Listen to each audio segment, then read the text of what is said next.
और बताइए कैसे आना हुआ आपका? वो कल ना सत्यनारायण की कथा है, इसीलिए मैं आप दोनों को एक कार्ड देने आई हूँ। और हाँ, कल टाइम से आ जाना। सॉरी टू जी जी से जी। बट हम तुम्हारे घर नहीं आ सकते जस्ट बिकॉज हमारा लेवल का तुम्हारा घर नहीं होगा ना। अब तुम्हारा घर एक कमरे में स्टार्ट होते हुए ख़त्म हो जाता है तो अच्छा नहीं लगेगा हमें आने में।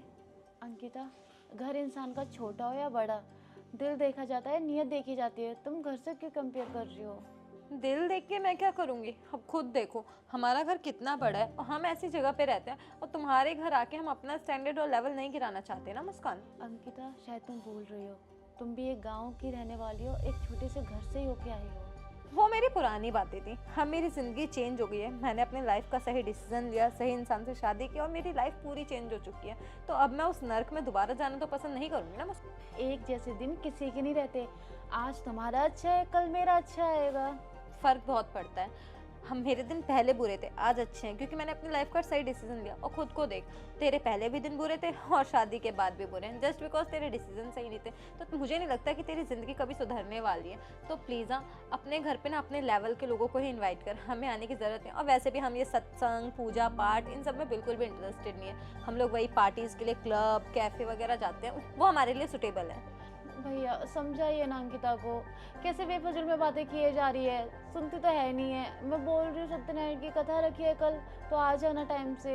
सही तो बोल रही है वो। और मुस्कान एक सेकंड, ये पहले तो पैर नीचे रखो। वो क्या है ना, मेरे कॉस्टली सोफे गंदे हो जाएंगे और फिर इसके ड्राई क्लीनिंग में भी बहुत खर्चा आता है। सो प्लीज़ पैर नीचे रख लो। तुम्हारे पैर भी कितने गंदे हो रखे हैं। मेरे पैर रखने से तुम्हारे सोफे गंदे हो गए।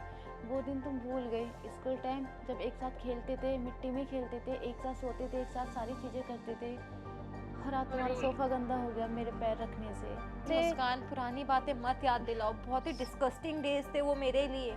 और आज जब वो Sorry. याद करती हूँ ना, Sorry. सीरियसली घुटन होती है मुझे उन सारी जगहों से और गरीब लोगों से। और तो और मुस्कान, तुम्हें पता है ये जो तुमने पहन रखा है ना, ऐसा लग रहा है साल भर पुराना सूट पहन रखा। अरे नहीं, ये 1 साल पुराना नहीं है, ये है ना दिवाली का है। हमारे भैया ने हमें गिफ्ट किया था और बहुत प्यारा लगता है ये हमें। अच्छा, देख लिया, गरीबों की जिंदगी होती ही नहीं है कुछ। साल भर एक सूट को पहनना पड़ता है। दिवाली का दिलाया हुआ गिफ्ट ये नया समझ लिया। नहीं, पूजा पे ना हम दूसरा सूट पहनेंगे जो हमारे भैया ने 2 महीने पहले दिया है हमें। बहुत प्यारा सूट है, बक्से में से निकाला है वो सूट। मुझे पता है, मैं एक कपड़े को ना 1 महीने से ज़्यादा रिपीट नहीं करती। और मे बी एक कपड़े 1 से 2 बार ही पहनती हूँ। जाके मेरे कपड़े देख, ऐसे ड्रॉर भरे पड़े, रैक भरे पड़े मेरे कपड़ों। अंकिता, हम तो कपड़े अच्छे पहने, ठीक पहने, फुल पहने। तो कपड़े कैसे पहनी है ऐसे छोटे छोटे कट्टू कट्टू से? हमें शर्म आ रही है। फैशन कहते हैं इसे। हम, मेरे को ऐसे ही कपड़े कंफर्टेबल लगते हैं पहनने में। मेरे से सूट साड़ी नहीं संभलते। वो 5 मीटर की साड़ी लपेट लो और फिर ऐसे चलते रहो। भाई मैं तो अरे देख अंकिता, एक बात बताए तुझे, तू सूट साड़ी पहनेगी ना, उसमें तो बहुत प्यारी लगी, बहुत अच्छी लगेगी और बहुत अच्छी दिखेगी भी। तो ये छोटे छोटे कपड़े मत पहना कर, अच्छे नहीं Shut लगते। up। मुझे ये ज्ञान सुनने की जरूरत नहीं है मुस्कान। अपना ज्ञान अपने पास रख, घर आई है, इज्जत कर रही हो। इसका मतलब ये नहीं कि मेरे को अपनी एडवाइस देने लगेगी। ये एडवाइस ना गरीब लोगों पे ही अच्छी लगती है। अरे भैया, तुमने अंकिता को डांटा है क्या? बहुत बड़ बड़ किए जा रही है। अरे नहीं नहीं, मैं मेरी बीवी को नहीं डांटता। तुझे पता है अभी इसी मंथ मेरे हस्बैंड ने मुझे आईफोन 15 प्रो दिया है और तू ये ढक्कन डब्बा चला रही है बस। ये फोन तो तुमने आकाश का चोरी किया है ना? जी नहीं, ये आकाश का फ़ोन नहीं है, ये मेरा फ़ोन है जो कि मेरे पति ने मुझे गिफ्ट किया है। और तुम ये बस एंड्रॉइड फ़ोन चला रही हो। तुम्हें पता है तुम लोगों की ज़िंदगी ना बस ये छोटी मोटी चीज़ों में खुश हो जाने वाली है। और तुम लोगों को ना, और वैसे तू मेरे घर आई है, कम से कम ढंग की सैंडल तो पहन लेती। ये क्या 50 रुपए वाली चप्पल पहन के आई है। अंकिता, एक बात बोलूं, बुरा मत मानना। तुम यहाँ रहती हो शहर में, तुम्हारे माँ बाप रहते हैं गांव में। क्या वो भी छोटे छोटे कपड़े पहन के तुम्हारे घर पे आते हैं? क्या छोटे छोटे कपड़े पहन कर तुम तभी उनको एंट्री करती हो घर में? वो भी तो गांव से ना, वो भी सूट साड़ी पहन के आते ही होंगे ना। मेरी पूरी फैमिली के हालात मेरे पति की वजह से बदल चुके हैं जस्ट बिकॉज वो मेरी फैमिली का भी पूरा पूरा ध्यान रखते हैं, उनकी ज़रूरतों का, उनके ओढ़ने पहनने का। और मेरी फैमिली ना ऐसे मुंह उठा के मेरे ससुराल में नहीं आ जाती है। उन्हें जिस चीज़ की ज़रूरत होती है वो चीज़ उन्हें मिल जाती है। अंकिता, एक बात बोलूं, बुरा मत मानना। तुम इंसान को कपड़े से पहचानती हो क्या? उसके दिल, सूरत और उसके मन से पहचानो। दिल बहुत बड़ा होता है इंसान का, एक बार तुम देखो तो सही। तुम्हें पता है तुम्हारी हालत देख के पता चल रहा है। और तुम्हारा पति कितना बेशरम है ना, उसके पास इतने पैसे नहीं है, उसकी इतनी हैसियत नहीं है कि तुम्हें ढंग के कपड़े दिला सके। यही बुध बाजार से, सोम बाजार से 100-100, 200 रुपए वाले सूट पहन के, 50 रुपए की चप्पल पहन के कहीं भी मुंह उठा के चली आती हो। अंकिता, तुम्हें जो भी कुछ बोलना है ना, उल्टा सीधा जो भी बोलना है मुझे बोलो, मैं सहन करूंगी। एक शब्द अगर तुमने मेरे पति के बारे में बोला ना, मुझसे बुरा कोई नहीं होगा। मैं भूल जाऊंगी कि तुम क्या हो, मैं क्या हूँ। तेरे पति के बारे में बोलने लायक जैसा कुछ है, या तेरे पति में कुछ ऐसे हीरे मोती गड़े हुए हो कि तेरे पति... अंकिता बस करो। क्या तुम अपने पति के साथ ऐसी बातें करती हो, ऐसी बदतमीजी से पेश आती हो क्या? जरूरत नहीं है, लोगों को लोगों के हिसाब से ट्रीट करना चाहिए, वरना ज्यादा बड़ा दिल दिखाऊंगी। अगर लोगों को मैंने अपनी उंगली पकड़ाई ना, वो पूरा हाथ पकड़ के सर पे बैठने लग जाते हैं। इसलिए हाँ, तुम्हें किस चीज का घमंड है अंकिता? चंद पैसों का? मत करो घमंड, क्योंकि ये घमंड ना चूर चूर हो जाएगा एक दिन। ऐसा कभी हो ही नहीं सकता। देख रहे हो कैसे बोल रही है आपके बारे में कि आपके पास कल को ये पैसे ही ना रहे। पॉसिबल ही नहीं है ना। ये इतनी मेहनत करते हैं, इतना स्ट्रगल करते हैं, तो इन सब की ज़रूरत ही नहीं है। और हमें इन सब चीज़ों के बारे में सोचना भी नहीं पड़ेगा, क्योंकि हमने इतनी सेविंग्स कर रखी है अपने पास कि हमें कभी भी किसी भी चीज़ की दिक्कत हो ही नहीं सकती है। तुम लोगों की तरह नहीं है कि जितना हमारे पास आ रहा है उतना उड़ाए चले जा रहे हैं, खर्च करते चले जा रहे हैं, चंद चीज़ों में खुश हो जा रहे हैं। अब तुम जैसे गरीब लोग हो, उन्हें एडजस्ट करना होता है। मैं देख क्लियरली बता देती हूँ तुझे, मैं तेरे यहाँ किसी भी फंक्शन में नहीं आने वाली हूँ। अंकिता, मैं यहाँ तुझसे लड़ने नहीं आई हूँ, बहस करने नहीं आई हूँ। एक फ्रेंड के तौर पे आई हूँ, क्योंकि मैं तुझे बहुत अच्छे से जानती हूँ। कल मैंने पूजा रखी हुई है घर में, इसीलिए तुझे ही कार्ड देने आई थी। मैंने सोचा शायद तू बदल गई होगी, पहले जैसी नहीं रही होगी, तो तू समझेगी सारी चीज़ों को। तुझे आने से पहले सोचना चाहिए। ये तो तुझे अच्छे से पता था कि मेरी शादी किस घर में हुई है, मेरा फाइनेंशियल कंडीशन क्या है क्या नहीं है, सब बैकग्राउंड मेरे बारे में तुझे पता था। लेकिन तुझे ही शौक था, तुझे क्या लगा मैं तेरी खातिरदारी करूंगी, तेरी आरती उतारूंगी कि ओ माय गॉड मेरी कॉलेज टाइम की फ्रेंड आई है। अंकिता, तो पहले तो ऐसी नहीं थी, तो शादी के बाद ये ऐसे कैसे बदल सकती है? मुझे तो विश्वास ही नहीं हो रहा कि क्या ये वही अंकिता है जो है ना लोगों को अपना तेरा कभी नहीं करती थी, भेदभाव नहीं रखती थी। ये वो अंकिता तो नहीं हो सकती जो मेरे सामने अभी बैठी हुई है। हो गया तेरा, दे लिया तूने ज्ञान। अब तेरी गलती, तूने गरीब इंसान से शादी की है, गरीबी में जीना तुझे पसंद है, तो तू अपना यही ज्ञान देगी मुझे, जो कि मुझे बिल्कुल भी जरूरत नहीं है जानने की, और ना ही तेरी एडवाइस की, ना मैंने तेरे से एडवाइस मांगा है। देख अंकिता, गुस्सा थूकते, पूजा में क्या जा रहा है? कल कथा बैठा रही है तो पूजा करियो, प्रसाद लेके अपने घर आ जाइयो। और वैसे ही पूजा करनी चाहिए। पता है, भगवान बहुत जल्दी सुनते हैं। भगवान के पास देर है, अंधेर नहीं है। मैं नहीं आऊंगी जस्ट बिकॉज मैं अगर आऊंगी तो हमारी गाड़ी कहाँ पार्क होगी यार?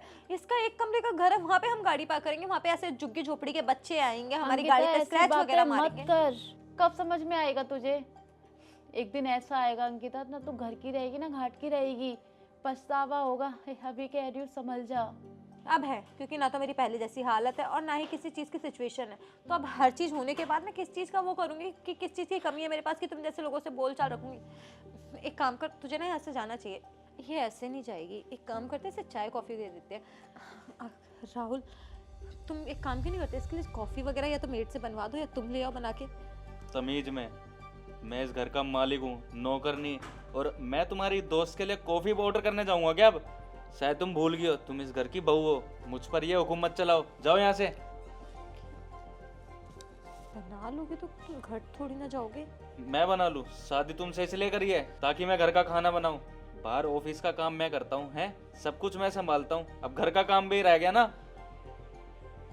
तुम्हारी दोस्त है ना वो, तो तुम जाके बनाओगे ना उसके लिए कॉफी। लेकिन एक कॉफ़ी बनाने में इतना इशू नहीं होना चाहिए। और इतना इशू कि तुम कहीं की महारानी हो क्या जो तुम कॉफी नहीं बना सकती? बाद में इस बारे में बात करते हैं। फ्रेंड के सामने से बात करना सही नहीं लगता। क्यों? जब तुम अपनी फ्रेंड के सामने मुझको कॉफी बनाने के लिए बोल सकती हो, तो मैं तुम्हें क्यों नहीं बोल सकता? लेकिन बाद में गुस्सा कर लेना ऐसे अच्छा नहीं लगता। मेरी फ्रेंड सुन रही है हमारी बातें। मुझे लगता ना तुम अपनी औकात भूल गई हो, है ना?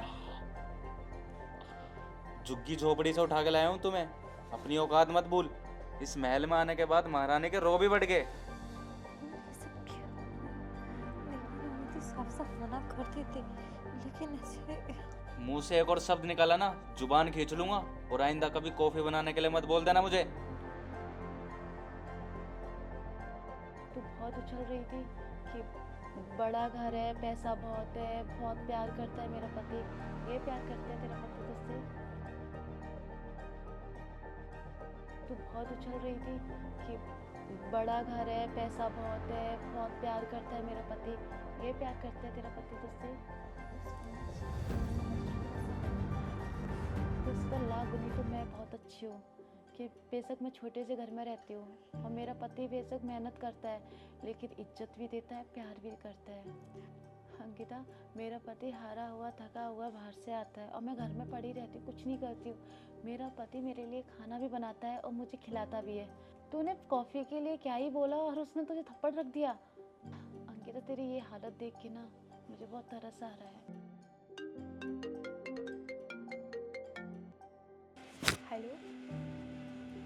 हेलो। हाँ जी। मुस्कान कहाँ हो? बताया तो था, मैं अंकिता के घर पर आई हुई हूँ। जल्दी घर आओ, मैंने तुम्हारी पसंद का सारा खाना बनाया है, साथ में बैठ के खाएंगे। हाँ, मैं बस 5 मिनट में आती हूँ, आप वेट कीजिए। ठीक है, जल्दी आ जाओ। हाँ बाबा, मैं अभी आ रही हूँ। ठीक है। हाँ बोला तो मैं आ रही हूँ, 5 मिनट, पक्का पक्का। ठीक। ओके। देख, मेरे हस्बैंड का कॉल था। जब तक मैं घर नहीं जाऊंगी तब तक खाना नहीं खाएंगे मेरे बिना। चल मैं चलती हूँ, देख लियो।